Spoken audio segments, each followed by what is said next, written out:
Russian troops are intensifying their attacks in Ukraine. These aren't military targets. They are places where civilians work and families live. Leaders from both countries are meeting for peace talks, and the Biden administration is pledging to help Ukrainians. But we have to do absolutely everything we can do as an international community to try to slow Putin's progress. Plus, Douglas County is one step closer to picking a new superintendent. A Colorado veteran is busy running his own business and is hoping to inspire others to do the same. To be able to have all those skills that we learned in the military and transition them to a small business, it's pretty fun. In signs of progress, talks resume between Major League Baseball and the Players Union 2 days after the league cancels regular season games. Breaking news at 11, Arapahoe County deputies are giving an update about a deadly shooting involving deputies. Officials say it happened at an apartment complex near Harvard and Quebec. The suspect is dead, but deputies have not said how that person was shot or what led to the shooting. We are monitoring the news conference and will let you know when we learn more. Well, happening now, you're looking live at Ukraine, where Russian President Vladimir Putin says he isn't backing down 1 week since he ordered an invasion. He made those comments during a phone call with French President Emmanuel Macron. Thanks for joining us. for Denver 7 News at 11. I'm Jessica Crawford. Leaders from both sides are meeting for a second round of talks in Belarus. Ukraine is calling for an immediate ceasefire. The talks come as Russian troops are taking more control of the country. 5 major cities are partially or fully encircled by Russian troops. Faith Abube reports on Ukraine's effort to keep major cities on its control amid heavy Russian missile attacks. The onslaught from invading Russian troops hitting clear civilian targets like this university in the country's second largest city, Kharkiv. These aren't military targets. They are places where civilians work and families live. Ukrainian forces bracing for that miles-long Russian military convoy located 17 miles north of the nation's capital, Kyiv. U.S. officials say it has stalled, bogged down in part due to logistical issues, fuel and food shortages, and fierce fighting by the Ukrainians. And a big reason why it stalled is Ukrainian resistance. Western intelligence sources say Russian forces appear to have already encircled 5 major Ukrainian cities. The Russian military claiming it now controls the city of Kherson in the south. As the Kremlin's attacks intensify, Ukrainian officials say Russia's war has killed more than 2,000 people in just 8 days. ABC's George Stephanopoulos questioning Russian Foreign Minister Sergei Lavrov today, live on Russian television. The world is seeing civilians being killed in Ukraine by Russian bombs. The world is hearing the lies Russia is telling about those attacks. How can you defend them? I cannot comment conjectures. Inside Ukraine's largest children's hospital, sick children moved to the basement for shelter. Dr. Oleg Gordik saving lives while also sheltering in the hospital with his family. His 17-year-old daughter working as a nurse. I believe in maybe in future, tomorrow. In Washington, Faith Abube, ABC News. President Joe Biden is holding a cabinet meeting in about an hour to discuss the war in Ukraine. His administration also wants $10 billion in aid for the country. It's something Colorado Senator Michael Bennet says the U.S. has to stand up for with democracy and the Ukrainian people. We have to do everything we can right now to supply the Ukrainians with lethal aid that they can use to try to fend off this criminal Putin, this tyrant Putin. And that's what we're going to do. I think that my view is that we should not put U.S. troops on the ground or in harm's way in Ukraine. And I think Bennett also says he doesn't think that we should put U.S. troops on the ground or in harm's way in Ukraine, as he just said. He says that's also the Biden administration's view. Thousands of Ukrainians fled the country, but many others are choosing to stay and fight. Men are becoming welders to make steel traps for Russian tanks, and women are ripping and braiding fabric for camouflage nets. We are creating nets to hide our military forces from snipers and different Russian forces. Vladimir Putin claims Russia's military is offering safe ways for civilians to escape. The UN says more than 1 million people have fled to neighboring countries.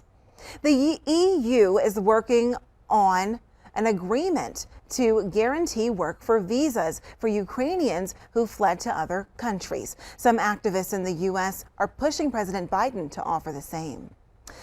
Douglas County will interview finalists for a new superintendent in less than an hour. The board announced 2 finalists a month after the board fired former Superintendent Corey Wise. Denver 7's Colette Bourlan takes a look at the candidates.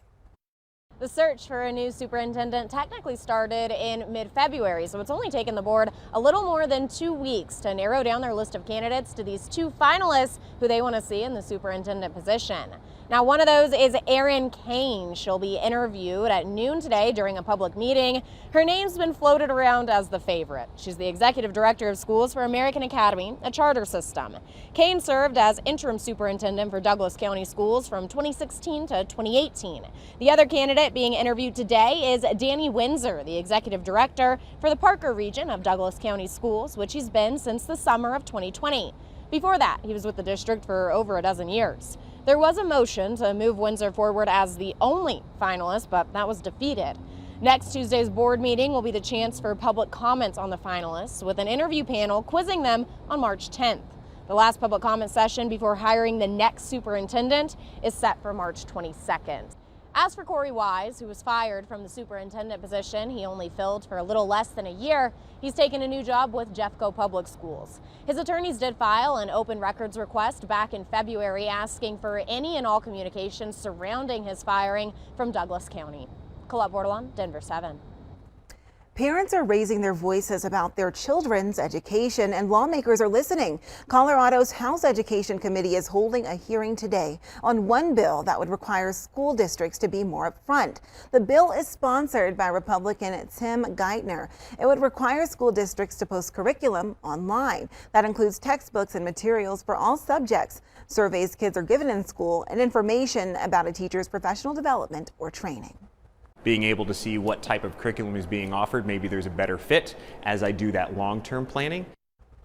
But it wasn't just e-learning that seems to have caused new tensions between parents and their schools.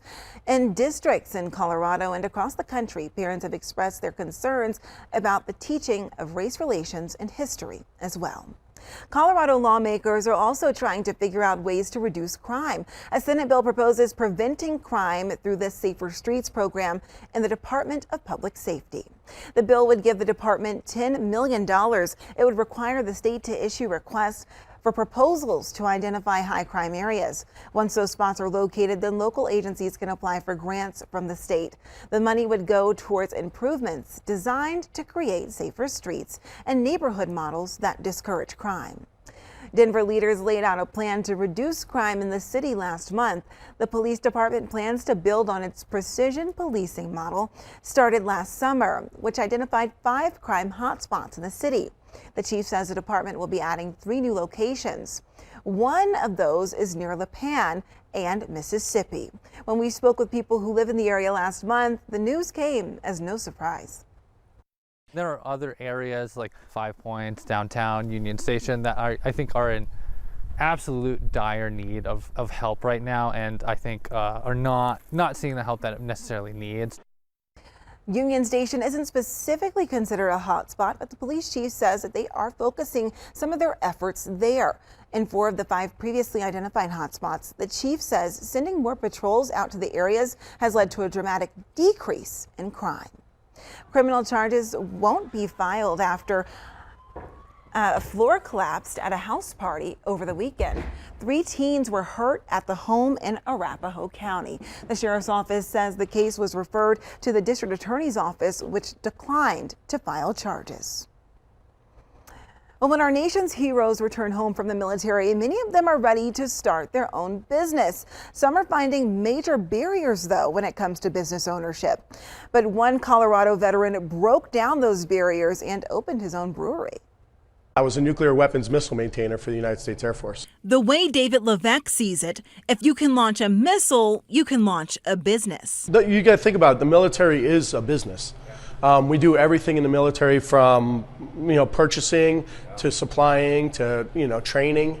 It's nonstop. So to be able to have all those skills that we learned in the military and transition them to a small business it's pretty fun. Levesque owns Launchpad Brewery in Aurora. He was stationed at Buckley Air Force Base in 2007 when he tried craft beer for the first time. Shortly after, he started making his own. One day someone said I should open a brewery, and I kind of laughed about it a little bit and decided to open up. So we've been here since 2015. His biggest challenge, getting the capital. I think if there was a way for Congress to assist in the initial funding for businesses to start, I think that would help tremendously. If that problem is solved, he says more veteran-owned businesses like his could thrive. We've been here since 2015. We're going on our 7-year anniversary.